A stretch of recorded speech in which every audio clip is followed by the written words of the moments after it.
kita sering kedatangan tamu asing. Oke. Termasuk Kedatangan tamu asing ya. Ajak ke Semamita. Oke.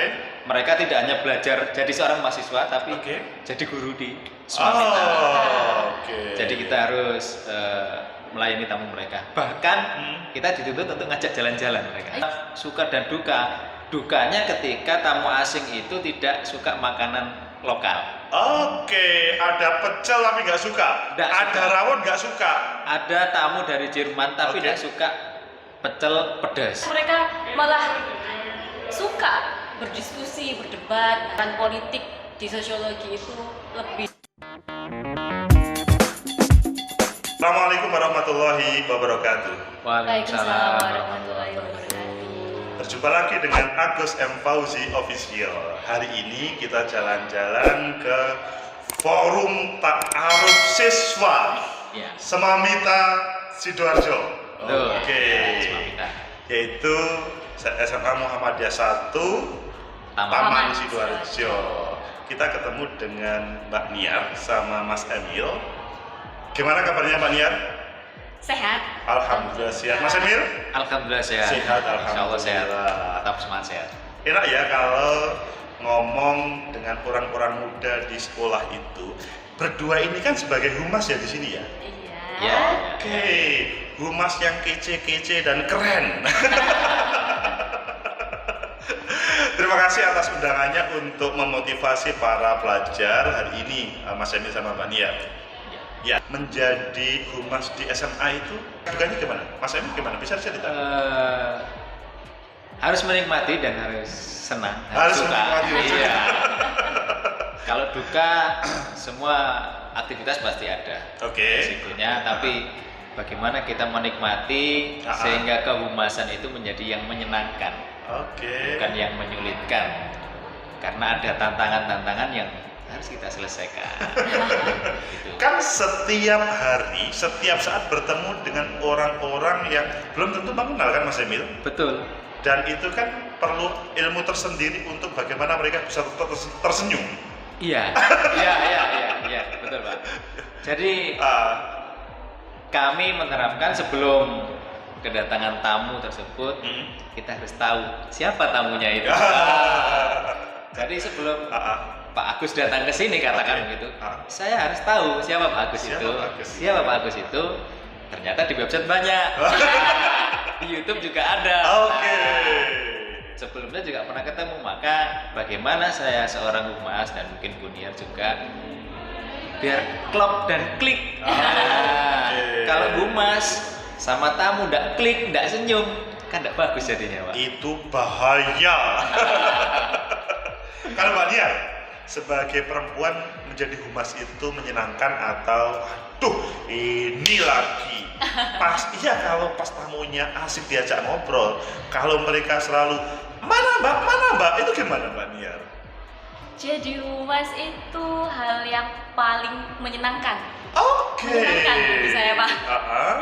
Karena di sini saya belajar banyak dari humas.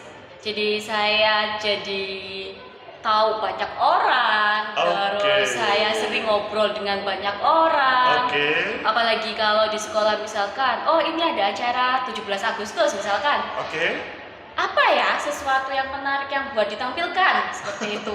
Nah harus cari ide. Apa ya?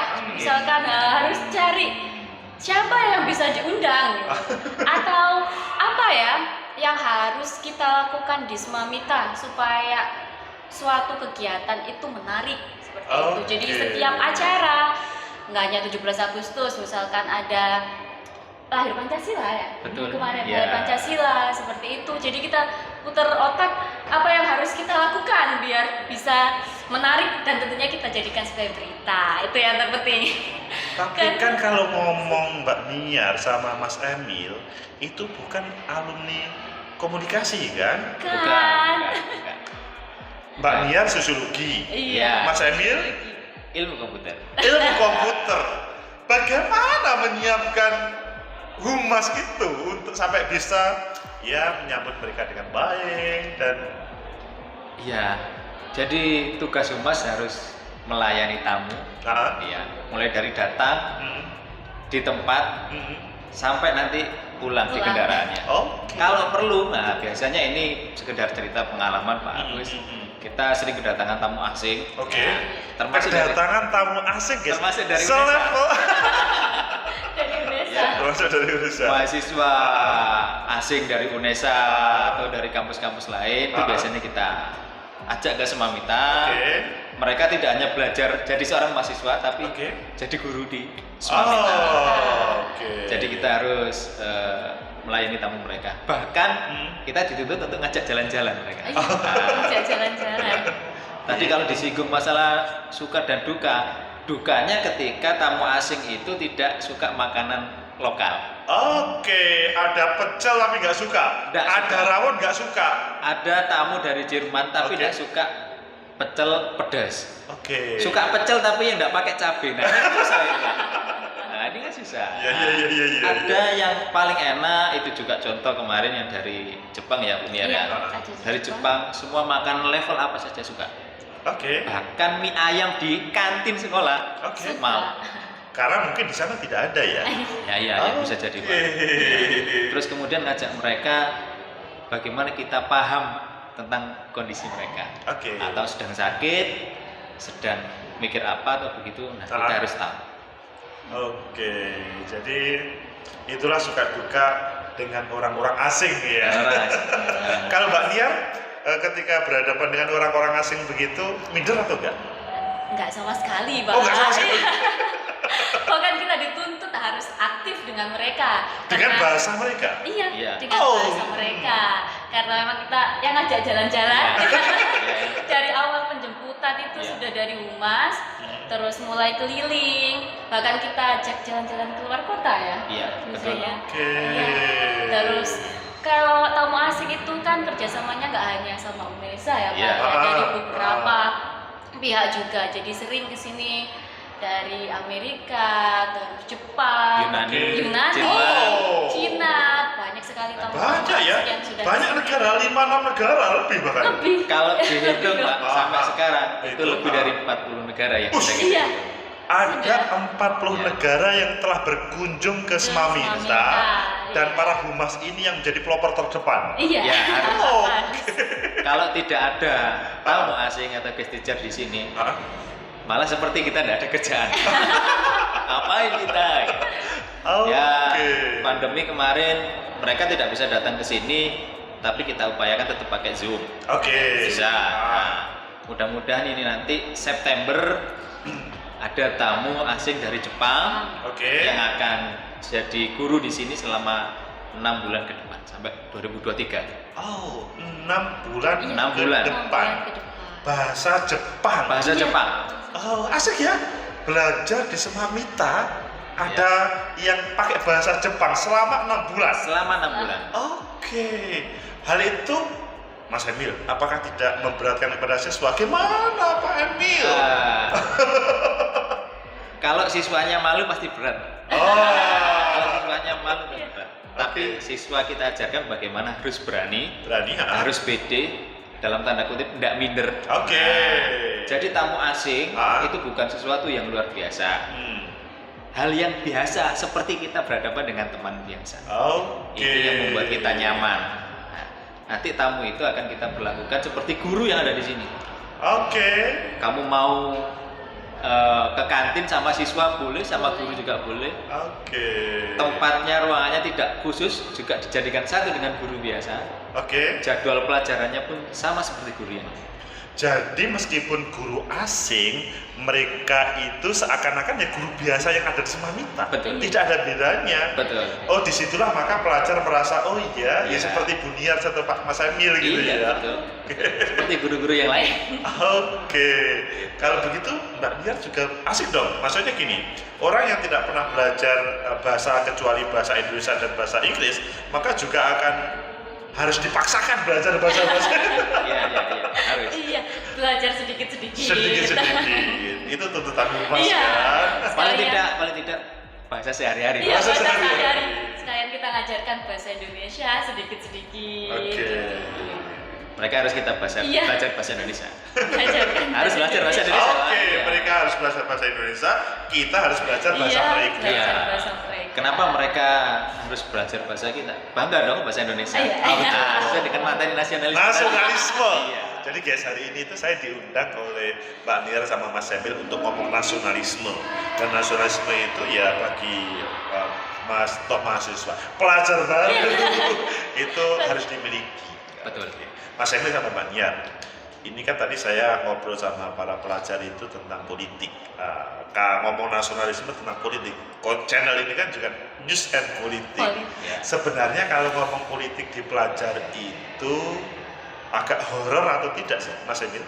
Kalau ngomong politik di pelajar, Pak, bagi saya itu hal yang biasa. Oh biasa, oke. Biasa.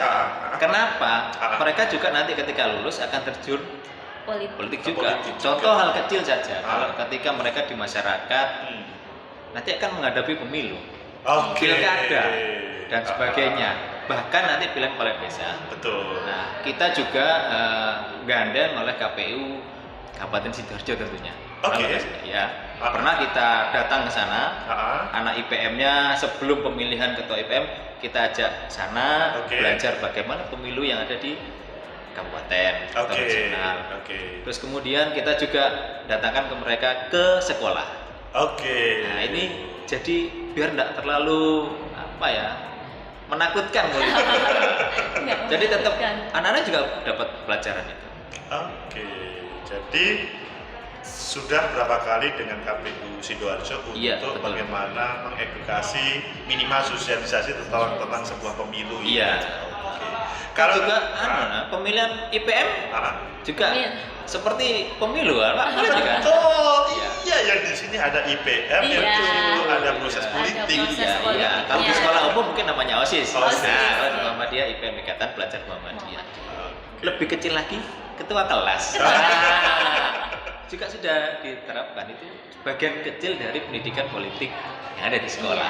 Baik, luar biasa Mas Emil. Mbak Niar, sebagai perempuan yang dihubungkan dengan politik, kadang-kadang kan agak horor kalau ngomong politik. Apakah Mbak Niar mengalami hal yang berbeda begitu? Sama sekali tidak, Pak. Sama sekali tidak ya? Yang saya rasakan ya sama seperti Pak Emil. Jadi kalau dari ruang lingkup terkecil itu kan ada kelas ya, karena saya kebetulan juga wali kelas. Jadi kan butuh struktur kelas buat pembentukan ketua, wakil seperti itu. Jadi tetap ada pemilihan di situ. Jadi antara perempuan, laki-laki ya sama. Misalkan kalau yang bisa menjadi ketua kelas, terus juga votingnya anak-anak, ya silakan bisa menjadi ketua kelas di situ atau bahkan wakil di sini.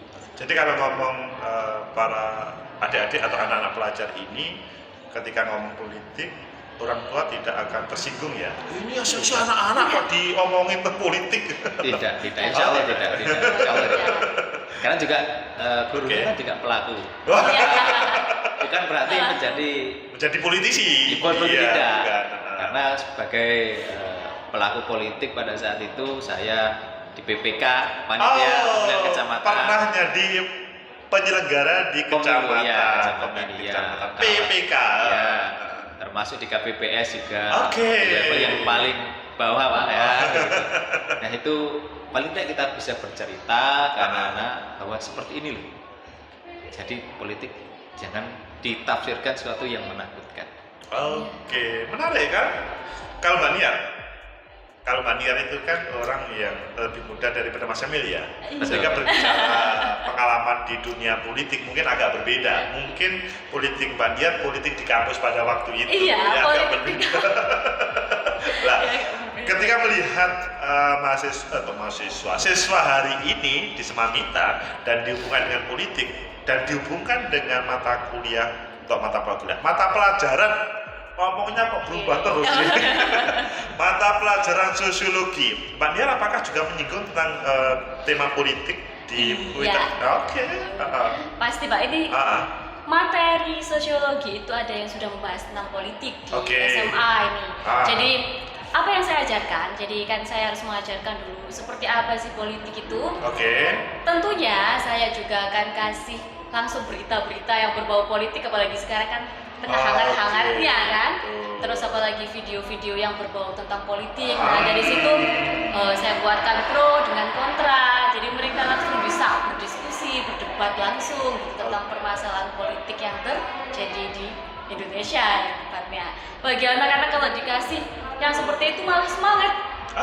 Malah semangat, terus mereka malah suka berdiskusi, berdebat. Nah, itu yang pelajaran politik di sosiologi itu lebih jalan seperti itu.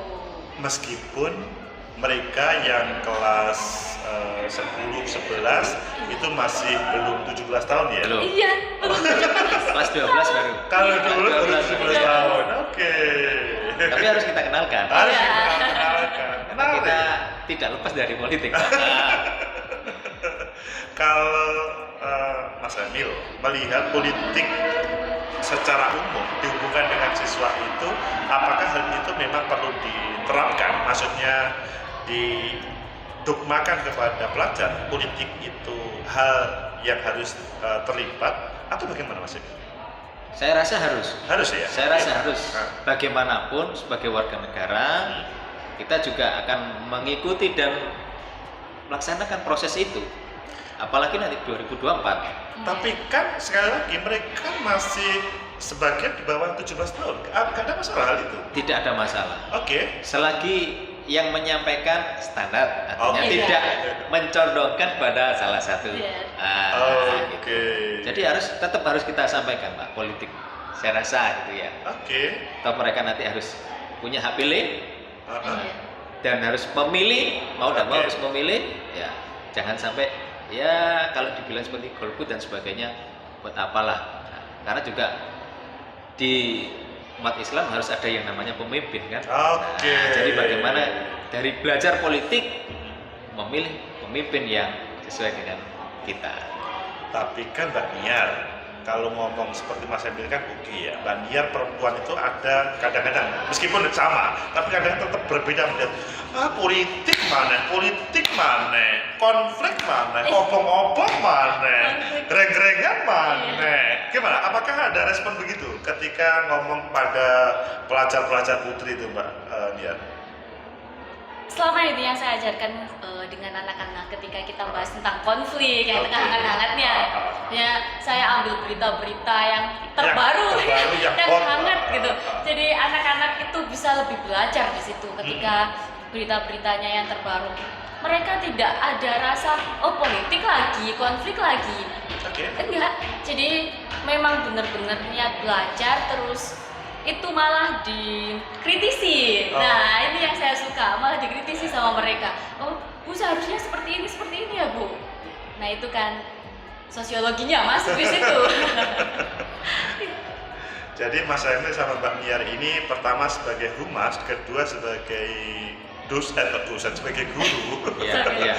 Itu kemudian saling mendukung ya untuk bagaimana belajar tentang politik di level SMA Iya, ya. betul. Kalau politik itu kan harus mencari masa Pak ya. Bener. Identik begitu ya? Sebagai partai iya, Iya. tetapi kalau sebagai guru mungkin hanya mengajarkan. Betul. Nah, Iya. Kalau dari segi humas Nah, beda lagi Pak. Beda lagi gimana? Beda lagi. Kalau dari segi humas, Aha. bagaimana kita dituntut tahun ajaran baru dapat siswa Iya. banyak? Caranya seperti apa? Caranya seperti apa? Padahal di sini itu Iya.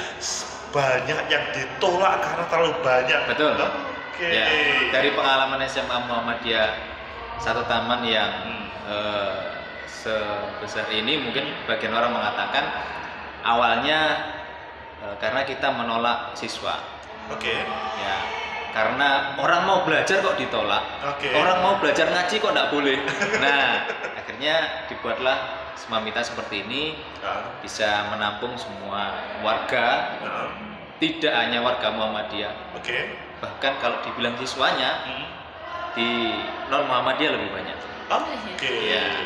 Ini sampai tingkat 8. tingkat 8. Guys, Nanti lah.